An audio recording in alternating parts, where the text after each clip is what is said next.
नमस्कार दोस्तों, स्वागत है आप सभी का 69,000 शिक्षक भर्ती में। यहाँ पर एक बड़ी अपडेट्स आप सभी के बीच में लेकर के उपस्थित हूँ। साथियों, जैसा कि आप सभी को पता है कि 69,000 शिक्षक भर्ती में एक तरफ आरक्षण का मुद्दा काफ़ी समय से विसंगति दूर करने की मांग को लेकर के आरक्षण पीड़ित अभ्यर्थी संघर्ष करते रहे हैं और एक लिस्ट जारी की गई थी 6800 की, जिनकी नियुक्ति आज तक नहीं हो सकी है और कोर्ट में बहुत सारे मामले पड़ चुके हैं। संपूर्ण समायोजन पर भी छात्र संघर्ष कर रहे थे, आगे भी संघर्ष, अभी भी संघर्ष किया जा रहा है और कोर्ट में भी चीज़ें हैं। नए विज्ञापन के तहत सीटें जोड़ी जानी चाहिए थी, सभी को मौका मिलना चाहिए था, आरक्षण में पूरा न्याय मिले। कई तरह के मुद्दे हैं दोस्तों। आंसर की वाले प्रकरण में भी बेनिफिट लाभ लेने का यहाँ पे प्रयास किया जा रहा है कोर्ट के माध्यम से। और हालांकि सरकार जो है ऑलरेडी सुप्रीम कोर्ट में जा चुकी है और कल आप सभी को एक न्यूज़ देखने को मिली होगी और आज जो है प्रिंट मीडिया के माध्यम से भी चीज़ें आप सभी के बीच में है कि 27 जनवरी वाला जो माननीय न्यायालय का आदेश था 323 भारती पटेल वाले की जो याचिका पड़ी थी 6800 लिस्ट के विरोध में, जिसमें 69,000 की भी अभ्यर्थी है लेकिन ज़्यादा अभ्यर्थी 68,500 की जो उसमें याचिका करता है, जिसमें 6800 लिस्ट पर रोक की मांग की गई थी और उसके बाद आप सभी को पता है कि एक अंतरिम रोक लगा दी गई थी। उसके बाद फिर 18 तारीख को सुनवाई हुई रोक हटवाने के लिए और भर्ती आगे बढ़े। आरक्षण मुद्दे पर भी अब अधिवक्ता महोदय अपना पक्ष रख रहे थे, उस दिन भी बात नहीं बन पाई। उसके बाद फिर आप देखेंगे कि 22 मार्च को पुनः सुनवाई होती है, उस दिन भी बात नहीं बन पाती है और उसके बाद जो है फिर 25 अप्रैल की डेट लगा दी गई है। 6800 के अभ्यर्थी धरना देने को मजबूर हो गए हैं और धरना भी चल रहा है पिछले 3-4 दिनों से इको गार्डन में और साथ ही साथ आगे के लिए पूरी कोशिश की जा रही है और आप ऐसे समझ लीजिए कि जितना प्रयास हो सकता है वे लोग कर रहे हैं और आरक्षण पीड़ित अभ्यर्थी भी लगातार कोशिश में है कि किस प्रकार से हमें भी न्याय मिले। जिन साथियों का चयन नहीं हो पाया 6800 के अंदर, अनुच्छेद 16 का उल्लंघन यहाँ पे बताया जा रहा है। और इतना ही नहीं दोस्तों, नए विज्ञापन के तहत सीटें जुड़े तो और भी लोगों को नौकरी मिल सकती है। बिना स्किप किए वीडियो को पूरा लास्ट तक आप जरूर देखिएगा। वीडियो को प्लीज़ आप लोग लाइक कर दिया करें। जो भी आपके मुद्दे होते हैं दोस्तों, सही और ऑथेंटिक जानकारी सदैव निष्पक्ष होकर के हमारे चैनल के माध्यम से उठाया जाता रहा है और आगे भी हमेशा आपके संघर्ष में साथ रहूँगा जब तक कि आप सभी को पूरी तरह से न्याय नहीं मिल जाता। 69,000 से अधिक एक भी नियुक्ति नहीं, हाई कोर्ट। 6800 अभ्यर्थियों की अतिरिक्त चयन सूची विवाद मामले में डबल बेंच में एक स्पेशल अपील डाली गई थी, जो कि 6800 के चयनित अभ्यर्थियों की तरफ से डीके उपाध्याय सर की डबल बेंच में, जिसमें एकल पीठ के आदेश पर लगाई मुहर। इलाहाबाद हाईकोर्ट ने 27 जनवरी 2022 के एकल पीठ के उस आदेश में हस्तक्षेप करने से इनकार कर दिया। उसमें ये रीजन दिया गया था कि वो एक अंतरिम आदेश है, अंतरिम आदेश पर हम कोई रोक नहीं लगा सकते, कोई अंतिम आदेश नहीं है। ऐसा भी चीज़ें सामने निकल करके आया था, आप सभी ने देखा होगा, जिसमें उत्तर प्रदेश सरकार के प्राथमिक सहायक शिक्षक के रूप में 6800 अतिरिक्त उम्मीदवारों की नियुक्ति करने के निर्णय पर रोक लगा दी गई थी। कोर्ट ने एकल पीठ के निर्णय को सही माना। एकल पीठ ने बीते 27 जनवरी को आदेश में कहा था कि यूपी सरकार वर्ष 2018 में विज्ञापित 69,000 रिक्तियों के अतिरिक्त बगैर विज्ञापन के एक भी नियुक्ति नहीं की जा सकती है और इन लोगों ने ऑलरेडी हलफनामा भी दिया है सुप्रीम कोर्ट में। जवाहरलाल वाली याचिका में हमने भर्ती पूरी कर दी है। और इसके बाद आप देखेंगे दोस्तों कि जो विसंगति वाला जो मामला है उसमें जब बातें निकल करके सामने आई तो फिर उसमें ये हुआ कि आप उनको नोटिस जारी करिए और 22 मार्च को यही हुआ था। पिछले जो ऑर्डर थे इरशाद अली सर की बेंच से, उसी आदेश को कंटिन्यू किया गया कि उनको आप नोटिस भेजिए और उसमें जो एक आप देखेंगे रिकॉल एप्लीकेशन भी डाली गई थी सरकार के द्वारा, उसको भी खारिज कर दिया गया। तो यहाँ पर देखिए आगे, इस आदेश को एक अभ्यर्थी ने डबल बेंच में विशेष अपील दायर कर चुनौती दी थी।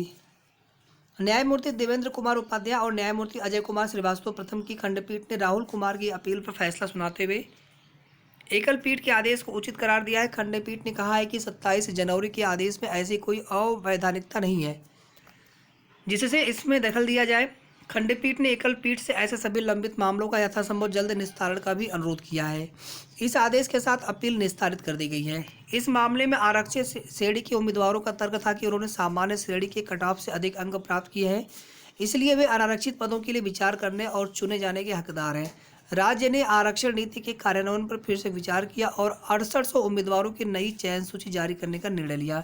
हाई कोर्ट की एकल पीठ ने इस फैसले पर रोक लगा दी थी, इसे ही डबल बेंच में चुनौती दी गई थी।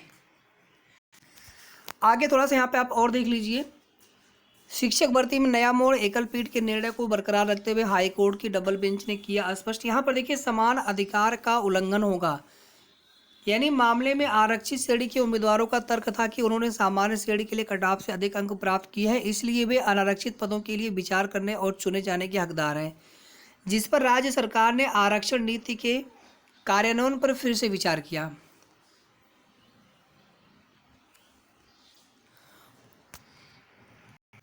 न्यायमूर्ति रंजन राय की एकल पीठ ने सुनवाई के बाद यूपी सरकार के फैसले पर रोक लगा दी। वर्तमान मामले में एकल पीठ के फैसले को चुनौती दी गई थी। कोर्ट ने कहा कि यदि कोई नियुक्ति रिक्तियों के विज्ञापन के बिना करने की मांग की जाती है तो वह संविधान के अनुच्छेद 16 समान अधिकार का उल्लंघन होगा।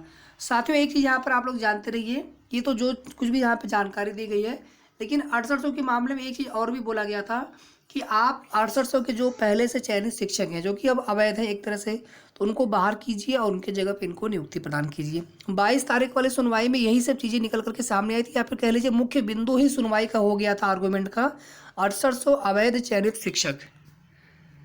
और इतना ही नहीं, उसमें यह भी कहा गया था कि पहले एक आदेश इसमें आया था और आपने अभी तक उस आदेश का पालन नहीं किया, तो उस आदेश का पालन करिए आप। और जो सरकार की रिकॉल एप्लीकेशन थी उसमें उसको भी खारिज कर दिया गया था, यानी जिसमें ये कहा गया था कि जो चयनित शिक्षक हैं उनको बाहर करिए, नोटिस इशू करिए उनको।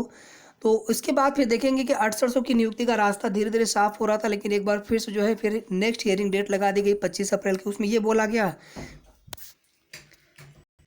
कि आप सभी जानते हैं कि शपथ ग्रहण वगैरह होना था, कुछ मंत्रालय या मंत्रिमंडल बना नहीं था, तो उसके बाद एक लंबी डेट लगा दी जाती है 25 अप्रैल की। तो अब यहाँ पे जो 6800 के साथ ही इनके साथ ये दिक्कत है दोस्तों कि यहाँ पर आप सोशल मीडिया के माने अगर, तो बहुत तरह की चीज़ें हैं, वो सब चीज़ें यहाँ पर बोलना उचित नहीं होगा, लेकिन आप देखेंगे कि 6800 की लिस्ट एक तरफ पूरी तरह से सेफ भी है। कल आप देखेंगे एनसीवीसी आयोग के उपाध्यक्ष होली मिलन समारोह कार्यक्रम के दौरान उन्होंने बोला कि 6800 की जो नियुक्ति है वो मेरी जिम्मेदारी है और इसके लिए अगर मुख्यमंत्री जी से बात करनी पड़ेगी तो मैं फिर से सबसे पहले बात करूँगा। और इसके बाद देखेंगे आप अधिकारियों से भी बात हुई तो उन्होंने भी यही कहा था कि जैसे ही नए शिक्षा मंत्री आ जाते हैं, क्योंकि उनका हो चुका है, मंत्रालय का विभाग का बंटवारा हो चुका है, तो उसके बाद तुरंत जो बात जो है हम लोग 3-4 दिन की बाद प्रक्रिया आपकी शुरू कर देंगे। और जो भी इसमें न्यायिक और विधिक समस्याएं आ रही हैं, सबसे पहले तो इसी का निस्तारण करना यहाँ पर आवश्यक है। और अभी तक देखेंगे दोस्तों कि नोटिस इशू करने को लेकर के कोई जानकारी नहीं मिल पा रही है कि जो पहले से चयनित शिक्षकों को नोटिस इशू किया जाएगा, क्या किया जाएगा। दोस्तों, सरकार की जो मंशा हम लोग पहले से देख चुके हैं, हम यहाँ पर कुछ ऐसा बोल नहीं सकते, लेकिन आप सभी को पता है कि भर्तियाँ कितनी मुश्किल हो चुकी हैं। और यहाँ पर अगर गवर्नमेंट चाहे दोस्तों तो 6800 पद यहाँ पे और जोड़ करके एक नए विज्ञापन के तहत सभी को सीटें दी जा सकती हैं। मतलब यहाँ पे 6800 तो आपको देना ही देना है, जो कि विसंगति की सीटें हैं, प्लस यहाँ पे 6800 सीटें आप और ऐड कर दीजिए अनरिजर्व के तहत। ये मेरा सुझाव है, बाकी मुझे नहीं पता कि आगे गवर्नमेंट क्या करने वाली है। इसमें आप जो है ओवरलैपिंग का रूल फॉलो करिए, बाकी जो सामान्य वर्ग के अभ्यर्थी होंगे कुछ उनको भी नौकरी मिल जाएगी, सभी का हित यहाँ पे हो जाएगा। और फिर ये मामला भी इसमें नहीं आएगा जो कि नए विज्ञापन के तहत आपने सीटें नहीं जोड़ी हैं, बशर्ते यहाँ पर यह रहेगा कि उसके जो एलिजिबिलिटी क्राइटेरिया होगी 90, 97, 69,000 सुपरटेट पास अभ्यर्थियों से भरी जानी है। और थर्ड काउंसलिंग भी इसी प्रकार से हुई थी, और उस तरह से पहले दोस्तों हमें लगा था कि शायद इसी प्रकार से ये फोर्थ काउंसलिंग या फोर्थ लिस्ट भी आपकी जारी होगी, लेकिन इसके उलट चीज़ें एकदम अलग यहाँ पर देखी गई। तो ये कुल मिलाकर के चीज़ें हैं, बाकी आपको क्या लगता है आप भी कमेंट करके ज़रूर बताएं, और आगे की जो भी ऑथेंटिक सही जानकारी इसी प्रकार से मिलती रहेगी, आपको भी सूचना दी जाती रहेगी हमारे चैनल के माध्यम से। तो वीडियो को आप लोग प्लीज़ लाइक ज़रूर कर दिया करें। धन्यवाद।